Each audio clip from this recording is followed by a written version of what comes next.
15 மாவட்டத்திற்கு கனமுதல் மிக கனமழை பொறுத்தவரை தீவிரமடைய வாய்ப்பு இருக்கு. எந்தெந்த மாவட்டங்கள் சொல்லி நம்ம பார்க்கலாம். நீங்க நண்பர்களே மறக்காம ஒரு லைக் பண்ணுங்க, சப்ஸ்கிரைப் பண்ணி தொடர்ந்து சப்போர்ட் பண்ணுங்க.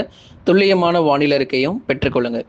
கிட்டத்தட்ட 10 முதல் 15 மாவட்டங்களில் மிக கனமழை பொறுத்த வரைக்கும் கண்டிப்பாக தீவிரமடையும். கிட்டத்தட்ட 8 சென்டிமீட்டர் முதல் 12 சென்டிமீட்டர் மழை வரைக்கும் உறுதியாக எதிர்பார்க்கப்படுகிறது. இன்று முதல் நமக்கு உள் மாவட்டங்களில் மழை தொடங்கி பின்னர் படிப்படியாக கடலோர டெல்டா மாவட்டங்கள், தென் மற்றும் மேற்கு தொடர்ச்சின்னு சொல்லி பல்வேறு பகுதிகளில் இந்த மழை வாய்ப்புகள் அதிகரிக்கும். நீங்க தயவு செய்து கடைசி வரைக்கும் வானிலை அறிக்கையை கேட்டு பயன்பெற்றுக் கொள்ளுங்க. எந்தெந்த தேதிகளில் இந்த கன முதல் மிக கனமழை பதிவாகும் அப்படிங்கிறத ஏற்கனவே நம்ம பல நாட்களாக நம்ம சேனல்ல சொல்லிக்கிட்டே தாங்க இருக்கிறோம். ஆனாலும் நிறைய பேர் தொடர்ந்து இன்னமும் சந்தேகப்பட்டே இருக்கிறாங்க. என்னப்பா நீங்க மழைன்னு சொல்றீங்க, ஆனா வெயில் தான் கொளுத்திக்கிட்டே இருக்கு, மழையே ஒன்றும் வர மாட்டேங்குது அப்படின்னு. அதற்காக தான் முழுமையான வானிலை அறிக்கை கேட்கணுங்க. சும்மா கொஞ்ச நேரம் மட்டும் கேட்டு போனீங்க அப்படின்னா வெயில் மட்டுமே இருக்கும். அதனால கடைசி வரைக்கும் கேளுங்க. எந்த தேதிகளில் மழை வரும் அப்படிங்கிறத மறக்காம தெரிஞ்சுக்கோங்க. தமிழகத்தில் இன்று முதல் படிப்படியாக கனமழை பொறுத்த வரைக்கும் தீவிரமடைய வாய்ப்பு இருக்கு. இன்றைக்கு ஒரு சில மாவட்டங்கள், அதாவது ஒரு 5 to 8 மாவட்டங்கள் வரைக்கும் இன்றைக்கு இருக்கும். நாளை முதல் பெரும்பாலான மாவட்டத்தில் படிப்படியாக மழை பொழிவும் தீவிரமாக தொடங்கிவிடும். அடுத்து வரக்கூடிய 7 நாட்களுக்கும் பெரும்பாலான மாவட்டத்தில் கனமழை பொறுத்தவரை வெளுத்து வாங்கிடும். குறிப்பாக வட தமிழக உள் மாவட்டங்களில் நல்ல ஒரு சிறப்பான மழை வாய்ப்பு இருக்கு. ஏன்னா அடுத்து வரக்கூடிய 7 நாட்களுமே மிக முக்கியமான ஒரு நாட்கள். குறுகிய நேரத்தில் அதிக மழை பொழிவு பதிவாகிட்டு போயிடும். அதில் குறிப்பாக உள் மாவட்டங்கள் மற்றும் டெல்டாவில் கூட நிறைய மழைக்கான வாய்ப்பு இருக்கு. அதை தொடர்ந்து மேற்கு தொடர்ச்சியில் இருக்கக்கூடிய தேனி போன்ற மாவட்டங்களிலும் நல்ல ஒரு தீவிர மழை பொழிவுலாம் இந்த 7 நாட்களுக்குள்ள, அடுத்து வரக்கூடிய இந்த 7 நாட்களுக்குள்ள நிறைய பகுதிகளில் மழை பெய்யும். ஒரு குளிர்ச்சியான ஒரு சூழ்நிலை தமிழ்நாடு முழுவதுமாகவே ஒரு குளிர்ச்சியான ஒரு சூழ்நிலை, ஏதோ ஒரு மழை காலத்துக்குள்ள வந்த மாதிரி அந்த ஒரு ஃபீலிங் இருக்குங்க. ஏன்னா அந்த அளவுக்கு அந்த கோடை வெயிலுடைய தாக்கம் பொறுத்த வரைக்கும் தமிழ்நாட்டில் குறைய போகிறது. ஒரு குளிர்ச்சியான ஒரு சூழ்நிலை அப்படிங்கிற அந்த உணர்வு இருக்கும். நிறைய இடங்கள்ல அந்த குளிர்ந்த காற்று அப்படிங்கிறது வீச போகிறது. இப்போ நான் நிறைய இடங்கள்ல அனல் காற்றாக இருக்கிறது. இந்த அனல் காற்று எல்லாமே மாறி ஒரு குளிர்ந்த காற்றாக அடுத்து வரக்கூடிய நாட்கள்ல இருக்கும்.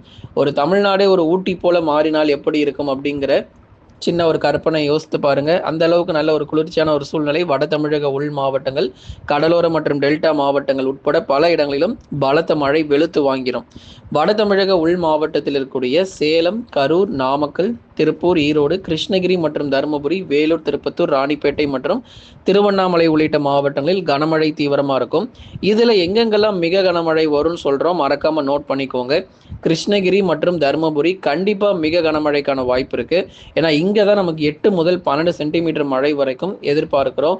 கிருஷ்ணகிரியில் ஒரு தீவிரமான மழை பொழிவு உறுதியாக பதிவாகும். தருமபுரியிலும் பலத்த மழை இருக்கும். காற்றும் வீச வாய்ப்பு இருக்கு. பலமான சூறாவளி காற்றும் வீசும். ஈரோடு மற்றும் திருப்பூர், சேலம், கரூர், நாமக்கல் உள்ளிட்ட மாவட்டங்களிலும் பலத்த காற்றுடன் கூடிய கனமழையும் உறுதியாக நம்ம எதிர்பார்க்கலாம். உள் மாவட்டத்தில் அதிக மழை பொழிவுகள் இப்போ அடுத்து வரும் நாட்களில் காத்துக்கிட்டு இருக்கு. சேலம், நாமக்கல், கரூர், திருப்பூர், ஈரோடு, கிருஷ்ணகிரி மற்றும் தருமபுரி உள்ளிட்ட பல்வேறு பகுதிகளிலும் பலமான சூறாவளி காற்று பொறுத்த வரைக்கும் வீசக்கூடும். அதே சமயத்தில் மழை பொழிவும் ரொம்ப தீவிரமாக காணப்படக்கூடும்.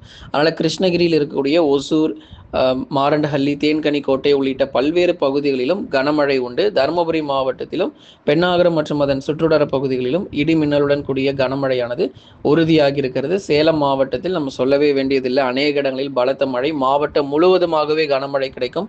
ஈரோடு மற்றும் திருப்பூருடைய வடக்கு பகுதிகளிலும் கனமழை பொறுத்த வரைக்கும் அதிகரிக்க வாய்ப்புள்ளது. ஏன்னா உள் மாவட்டங்கள் ஏன் இவ்வளவு தூரம் நம்ம மிக பொறுமையா நிதானமா அழுத்தி சொல்றோம்னா, இங்க அதிக மழை பொழிவு அதிகமா காத்துட்டு இருக்கு. அதே சமயங்கள்ல மேற்கு தொடர்ச்சி மலையொட்டிய மாவட்டங்கள், தேனி மற்றும் தென்காசி மாவட்டம், தேனி மாவட்டத்தில் இருக்கக்கூடிய கம்பம், போடிநாயக்கனூர், பெரியகுளம் மற்றும் அதன் சுற்றுவட்டார பகுதிகளிலும் கனமழை பொறுத்தவரை தீவிரமாக இருக்கும். இந்த ஒரு வார காலகட்டங்கள் மேற்கு தொடர்ச்சியில் இருக்கக்கூடிய கோயம்புத்தூர் மாவட்டத்தினுடைய தெற்கு பகுதி, நீலகிரியினுடைய மேற்கு பகுதி, அதைத் தொடர்ந்து தென்காசி மாவட்டங்கள் புளியங்குடி, செங்கோட்டை மற்றும் குற்றாலம் போன்ற அருவிகளிலும் நீர்வரத்து ரொம்ப தீவிரமாக ஆரம்பிச்சிடும்.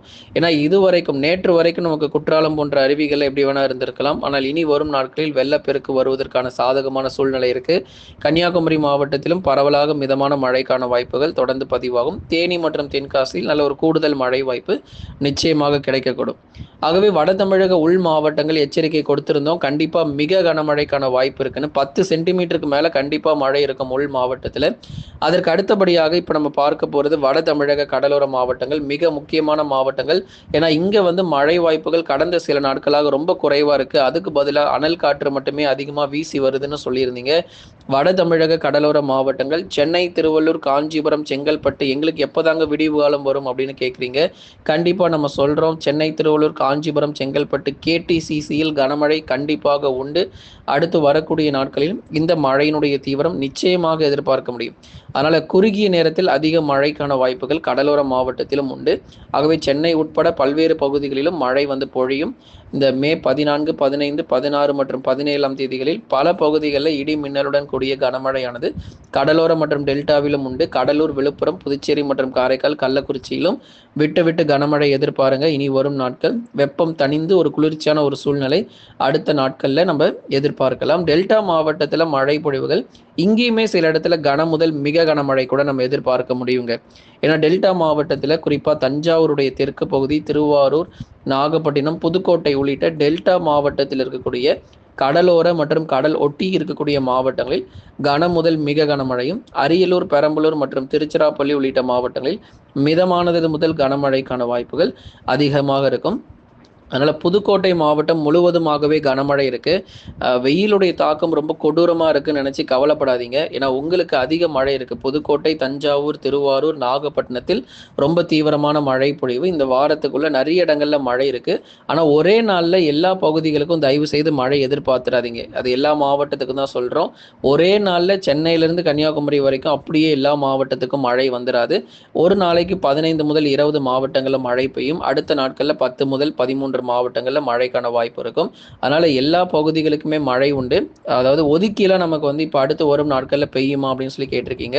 அது மழை வந்து ஒதுக்கி தான் பதிவாகும். ஏன்னா இது வந்து கோடை மழை பொழிவு. அது ஒரே நாளில் எல்லா மாவட்டங்களிலும் நமக்கு வந்து மழை இருக்காது. ஏன்னா ஒரு தாழ்வு பகுதி வந்து கரையை கடந்துச்சுன்னா நமக்கு வந்து மாவட்டம் முழுவதும் இருக்கும். அதே மாதிரி சென்னையிலேருந்து புதுக்கோட்டை வரைக்கும் நல்ல ஒரு மழை கிடைக்கும் ஒரு தாழ்வு பகுதி வந்து கரையை கடக்கும் போது. ஆனால் இப்போ நமக்கு வந்து எந்த ஒரு தாழ்வு பகுதியும் நேரடியாக கரையை கடக்க வாய்ப்பில்லை. இது முழுக்க முழுக்க இந்த கோடை மழையாகவே பார்க்கப்படுவதனால ஒதுக்கி தான் இருக்கும். அதனால பெய்யாத பகுதிகளுக்கும் அடுத்தடுத்த நாட்களில் நமக்கு மழை வந்து பதிவாகிறோம். அதனால எந்த மாவட்டமும் விடுபடாது. எல்லா மாவட்டங்களிலும் நமக்கு மழை வாய்ப்பு இருக்கும். எந்த மாவட்டத்திற்கும் இங்கெல்லாம் மழையே வராது, இங்க மட்டும்தான் மழை வரும் அப்படிங்கிறது இல்லை.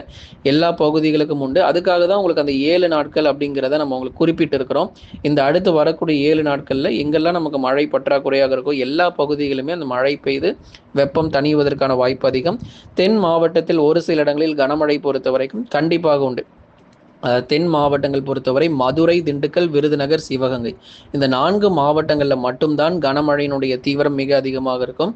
மற்றபடி இருக்கக்கூடிய இந்த தூத்துக்குடி, திருநெல்வேலி உள்ளிட்ட மாவட்டத்தில் மிதமான மழை மட்டும் எதிர்பாருங்க பகுதியாக இருக்கும். தூத்துக்குடி, திருநெல்வேலி மற்றும் கன்னியாகுமரி மாவட்டத்தில் மிதமான மழை மட்டும் இருக்கும். ராமநாதபுரத்தில் மிதமானதிலிருந்து கனமழையும், மதுரை, திண்டுக்கல், விருதுநகர், சிவகங்கை மாவட்டத்தில் கனமழை தீவிரமாகவும் நமக்கு வந்து தென் மாவட்டத்தில் பதிவாகிறதுக்கான வாய்ப்புகள் இருக்குது. நண்பர்களே, நீங்கள் மறக்காமல் ஒரு லைக் பண்ணுங்கள், சப்ஸ்கிரைப் பண்ணி தொடர்ந்து சப்போர்ட் பண்ணுங்கள்.